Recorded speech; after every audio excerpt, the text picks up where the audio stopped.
Hello friends, आप सभी का स्वागत है मेरे यूट्यूब चैनल एसएन की पाठशाला में, जहां हम आज बात करने वाले हैं वेस्ट बंगाल बोर्ड क्लास 9 का एक लेसन जो एक पोअम है। लेसन नंबर है 6 और इसका नाम रखा गया है mile the mist upon the हिल। इसी के बारे में हम आज बात करेंगे, तो आप ध्यान से इसे समझने की कोशिश करिए क्योंकि ये बहुत ज़रूरी है। दूसरा है, इसके राइटर कौन है?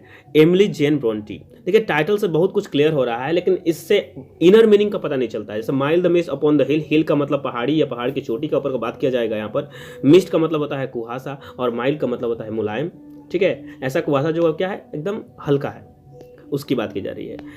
अब थोड़ा सा हम लोग राइटर के बारे में देख लेते हैं क्योंकि ये बहुत इंपॉर्टेंट होता है किसी भी टेक्स्ट को समझना कि उनका राइटिंग्स का कैसा प्रभाव था उनका राइटिंग पर। तो एमिली जेन ब्रोंटी बहुत ज़्यादा फेमस मैं नहीं कह सकता कि पोएम्स और नोवेल की दुनिया में हुई, लेकिन फिर भी वो बहुत थी क्योंकि क्लासिक टाइम का बात होता है इसमें।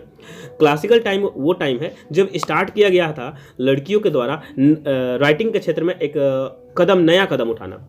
इससे पहले जो लड़कियां थी वो राइटिंग्स में बहुत कम देखी गई हैं, मतलब कि औरतें बहुत कम देखी गई हैं। लेकिन यहाँ से एक नया पॉइंट स्टार्ट होता है कि औरतें भी अब लिखना स्टार्ट कर चुकी हैं, हालांकि पहले से है लेकिन अब ब्रॉड रूप पर, और वो अपने नाम के साथ अब राइटिंग्स को छपवा सकती हैं। तो स्टार्ट करते हैं। तो एमिली जेन ब्रोंटी का जन्म होता है 1818 में और उनकी मृत्यु होती है 1848 ईस्वी में। वॉज एन इंग्लिश पोएट, ये एक अंग्रेजी कवित्री है। पोएट का मतलब यहाँ कवित्री हो जाएगा, एंड साथ में वो एक नोवेलिस्ट भी है, माने साहित्यकार है। Best remember for her only novel, और उनको जाना जाता है मुख्य रूप से, बेस्ट रिमेंबर का मतलब हो गया उनका केवल एक नोवेल है जिसका नाम है वुदरिंग हाइट्स। याद रखिएगा, शॉर्ट क्वेश्चन के लिए बहुत इंपॉर्टेंट है।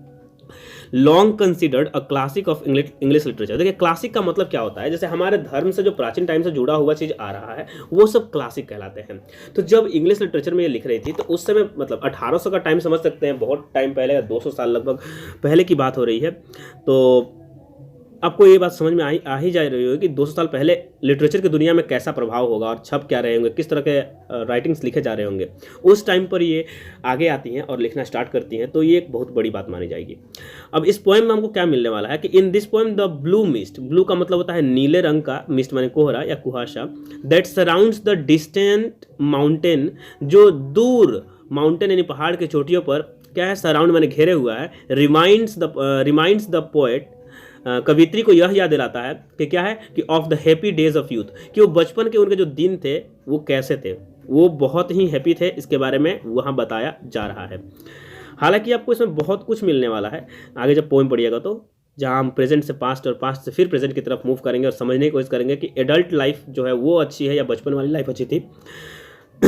एंड चाइल्डहुड, और बचपने के बारे में दिखाता है, that she has left behind, जिसको उन्होंने अब पीछे छोड़ दिया है।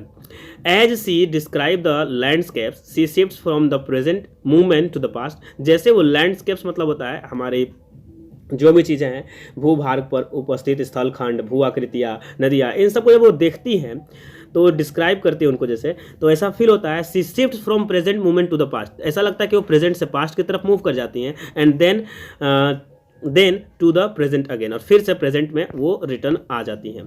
आई थिंक अब तो ये क्लियर होगा, आपको समझ में आ रहा होगा। चलिए पोएम की तरफ बढ़ते हैं और पोएम को समझते हैं। एक एक लाइन का मीनिंग देखेंगे हम लोग बहुत ही अच्छे तरीके से। मैं बड़ा करता हूँ कि आप इसे अच्छे से देखकर समझ पाएँ। आई थिंक आपको अब क्लियर होगा, विजिबल। ये mile the mist upon the हिल, यानी कि पहाड़ी पर जो कुहासा है वह सौम्य है। और वह सौम्य कुहासा पहाड़ी पर छाया हुआ है या उसको घेरे हुए है। टेलिंग नॉट, जो नहीं, वो जो कुहासा है वो नहीं बता रहा है या नहीं कह रहा है ऑफ स्टॉर्म, यानी स्टॉर्म के बारे में, जो टुमारो, आज के बाद। तो ध्यान सुनिएगा, पहाड़ी पर जो कुहासा छाया हुआ है वह कैसा है? सौम्य है, यानी मुलायम है, जो नहीं बताता या नहीं दर्शाता कि आगे आने वाले तूफानों के बारे में। टुमारो की बात हो रही है, कल की, कि क्या कल टुमारो माने आएगा तूफान या नहीं, उसके बारे में, इसके बारे में कोई जानकारी नहीं देता है। लास्ट में बोला गया है no the day has wept its fill, ना, वो कहता है कि दिन पर्याप्त रूप से रो चुका है। यहाँ फील का मतलब हो गया रोना, लेकिन यहाँ रोना नहीं मतलब आंसू बहा देना। एक्चुअल में अगर आंसू बहाने की बात की जाए तो यहाँ पर्सोनिफिकेशन किया जा रहा है इंसान से, लेकिन हम जानते हैं कि जो कुहासे होते हैं, कोहरे होते हैं, वो एक्चुअल में बारिश के जैसा ही बूंद को टपकाते हैं। यानी कि एक तरह से बारिश, मान लीजिए पूरा क्लाउडी इवनिंग है, चाहे क्लाउडी डे है, पूरा बादल हैं तो हम लोग को लगता है कि आज बारिश होगी। तो बादल का बारिश होने को हम क्या कह सकते हैं कि बादलों का रोना भी कह सकते हैं, आंसू का गिरना। इसे मैंने पर्सोनिफिकेशन किया गया है, इसको यहाँ पर तुलना किया गया है। No the day has wept, यानी कि हैज़ मैंने दिन पर्याप्त रूप से रो चुका है, माने पर्याप्त रूप से बारिश हो चुकी है या फिर अब नहीं होने वाली। ठीक है। स्पेंट इट्स स्टोर, अपने स्टोर, स्टोर का मतलब होता है वह घर जिसमें हम लोग सब कुछ इकट्ठा करके रखते हैं। तो स्पेंट मैंने उसको खाली कर दिया। अब साइलेंट सौरो, साइलेंट का मतलब होता है चुपचाप खाली करना, है ना। शौरो मतलब होता है दुख को। अब देखा जाए तो यहाँ जो तुलना किया गया उसको समझने से पहले 2 लाइन और रख लीजिए। वह कहती हैं कि दिन जो है पर्याप्त रूप से रो चुका है, अर्थात वर्षा हो चुकी है, अब नहीं होगी। 3rd लाइन का मीनिंग। और 4th में बोला जा रहा है कि दिन ने पूर्ण रूप से क्या कर दिया है कि अपने दुख के भरे भंडार, दुख से जो भरे भंडार हैं उसको क्या है, खाली कर चुका है। स्पेंड कर दिया मैंने खर्च करना होता है एक्चुअली इसका मीनिंग। अब इन लाइनों के माध्यम से अगर हम समझना चाहें तो हमारी राइटर इसमें इन 4 लाइनों में क्या कहना चाहती है कि अब हमारे जो बचपन के दिन थे वो क्या हो गए, वो जा चुके हैं, वो खत्म हो चुके हैं। अब वो वापस आएंगे क्या, नहीं ना। तो कहती हैं इन 4 लाइनों में कि इन 4 लाइनों में कवित्री ये का कहना है कि पहाड़ी के ऊपर जो मंडरा रहे कुहासे हैं उनको देख करके उनको अपना पास्ट याद आता है, यानी कि बचपन के दिन याद आते हैं। प्रेजेंट में वह अभी जी रही है और पास्ट के अनमोल दिनों को जो है उसकी कल्पना करती हैं इसमें वो, कि वो दिन कितने अच्छे थे, वो अब जा चुके हैं और वो वापस नहीं आएंगे। इस बात से वो सौरव भी व्यक्त करती है। आई थिंक अब ये क्लियर होना चाहिए। आगे बढ़ेंगे। Oh I am gone back to the days of youth, मैं चली गई। ओह यहाँ पर यूज हो रहा है एक्सैजरेट करने के लिए, साथ में इंटरजेक्शन का, मन को भावना को दिखाने के लिए। आई एम गोन बैक, मैं वापस चली गई, to the days of youth, कल्पनाओं में। यहाँ पे याद रखिएगा पोएटेस कैसे जाती है, कल्पनाओं में जाती हैं, बैक वापस। I am a child once more, और मैं क्या बन गई, फिर से एक चाइल्ड बन गई। काश ऐसा होता, ओह बोल रही है मतलब काश ऐसा होता कि मैं क्या करती, कि मैं पास्ट के दिनों में चली जाती और क्या बन जाती, फिर से एक बच्ची बन जाती, एक बच्चा बन जाती। And beneath my father's sheltering roof, और अपने पिता के, शेल्टरिंग मतलब होता है वह रूफ जो क्या है, आपको छाया दे, आराम दे, सुख दे, उनके बारे में बात हो रहा है। सुरक्षित महसूस करना शेल्टर का मतलब हुआ। वहाँ वो फिर से चली गई हैं। And near the old hall door, और कहाँ, उसी हॉल डोर के पास जहाँ वो बचपन में खेला करती थी, बैठा करती थी, उसी के जगह पर वो अपने आप को महसूस कर रही है। इनर मीनिंग देखते हैं। अब इस लाइनों में कवित्री का ये कहना है कि वह पास्ट के उन दिनों में चली गई हैं जहाँ वह खुद को काफ़ी सुरक्षित महसूस करती है, क्योंकि उनके साथ उनके पिता हैं। और वो जो दिन है वो दिन बहुत ही एनर्जी और मौज से भरे हुए हैं, यानी कि वह दिन बहुत ही अच्छे हैं। वो वहाँ वो चाइल्ड के जैसा फील करती हैं, इंथुजियाज्म भरा हुआ है। देखिए हमें हर चीज़ को रिलेट करके पढ़ना पड़ेगा, इसमें समझना होगा, क्योंकि यहाँ पर राइटर का खुद का मन है कि वो फिर से एक बार बच्चा बन जाए और बच्चा बन करके उन लाइफ को जी सकें जो लाइफ अब वो नहीं जी पा रही है। ठीक है, आपको और कुछ मीनिंग करना है, भरना है इसमें, तो आप कर सकते हैं कि बच्चे को कैसे, बच्चे का एक स्वभाव का वर्णन किया जा रहा है यहाँ पर, उस लाइफ को जीने की बात कर रही हैं आप। आगे लाइन में समझेंगे ध्यान से।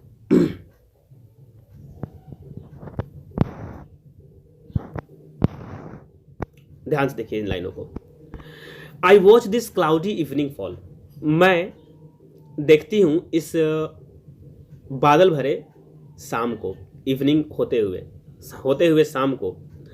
After a day of rain, after मान बाद, अ डे ऑफ रेन का मतलब हो गया बारिश होने वाले एक दिन के बाद मैं क्या देखती हूँ कि ये जो इवनिंग है वो ढल रही है और साथ में बादल भी हैं। ब्लू मिस्ट, ऐसे मिस्ट जो नीले हैं। स्वीट मिस्ट, वे जो, यहाँ स्वीट का मतलब मीठा नहीं, हल्का।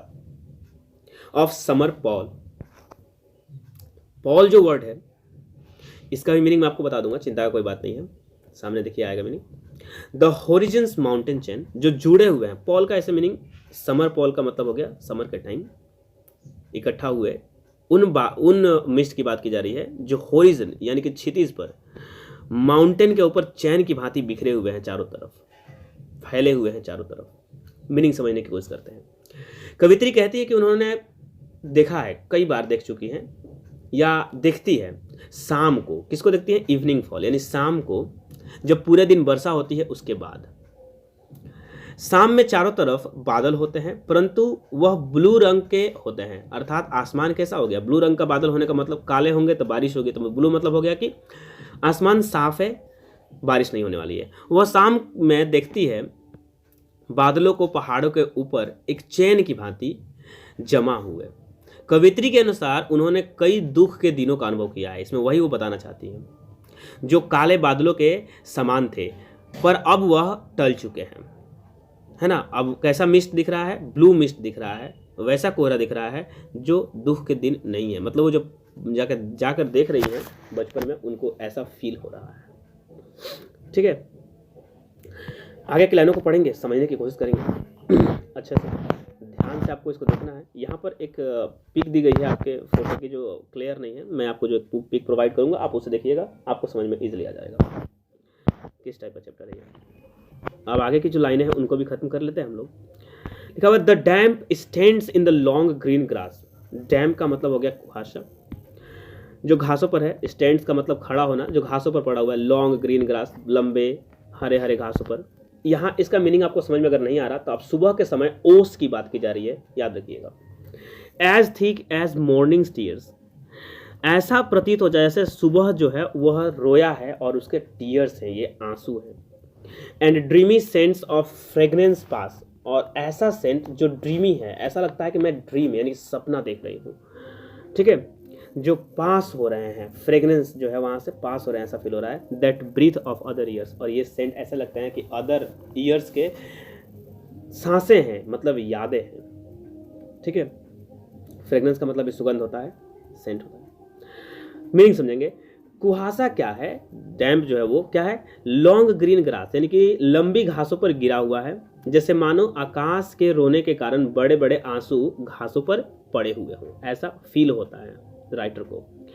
और वहाँ से जो है ऐसी नमी जो है, या मन को ऐसी नमी है, उससे जो फ्रेगनेंस आती है, ऐसा लगता है कि वो मन को मोह लेने वाली है। वह सुगंध जो गुजरती है वो ऐसा लगता है मन को मोह लेगी।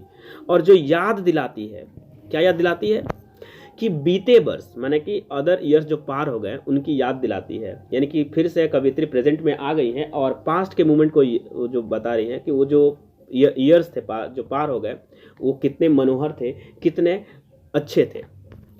देखिए, आपको आई थिंक चैप्टर तो आप समझ में आ जाना चाहिए, प्रॉब्लम नहीं होनी चाहिए। यहाँ पर कुछ वर्ड्स हैं जो आपको करना ही चाहिए अगर आप अपने इंग्लिश को स्ट्रॉन्ग करना चाहते हैं तो। खास करके एक वर्ड इसको ध्यान से देखिएगा, ये लिखा हुआ है एक ओल्ड फॉर्म में, या फिर कह सकते हैं कॉन्ट्रैक्टेड फॉर्म में। कॉन्ट्रैक्टेड नहीं कहेंगे, ओल्ड फॉर्म ही है, समझ लीजिए।